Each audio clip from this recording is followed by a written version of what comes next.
I think, and I'm really aware of the fact that like I'm talking about women. That's just my research area, and I know that this probably applies to multiple groups of people. But I think sometimes we can glance over barriers that women might face. So whether it's access to changing rooms, or it's women not going to the gym because of fear of sweating or whatever. Sometimes we can think that that's silly, but actually like it's preventing women from exercising, and ultimately it's no shocking surprise that women are living longer, but they're living with more morbidities and illnesses than men. And so I think sometimes sport and exercise can just be seen as this little hobby, but as all of us know, probably listening to this, like it's a huge, important part of our life. And so I think by taking women's barriers quite seriously, and helping them engage in sport and exercise, it ultimately is going to improve like their lifelong health and well-being.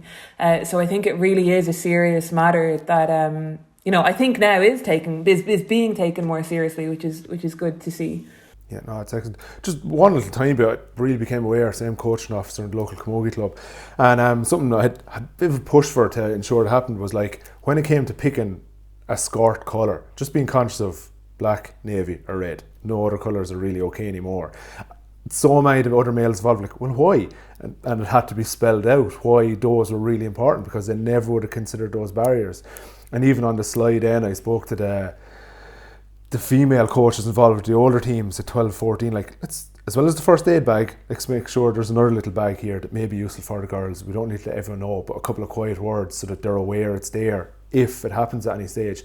And small things like that can be so helpful in terms of removing barriers that, like, I'm 37, never would have occurred to me till I was around 35 and I had daughters and I started becoming more aware of this, but are huge things to 10 plus year old females.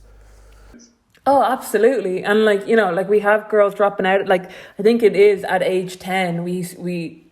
So at up to age 10 is like the biggest peak of taking part in sports, and then we see the steepest decline.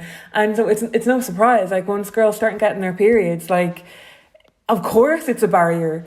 Like you're mortified, you're also terrified, you're embarrassed, you don't know where. So I think that's a brilliant idea to just try to normalize this.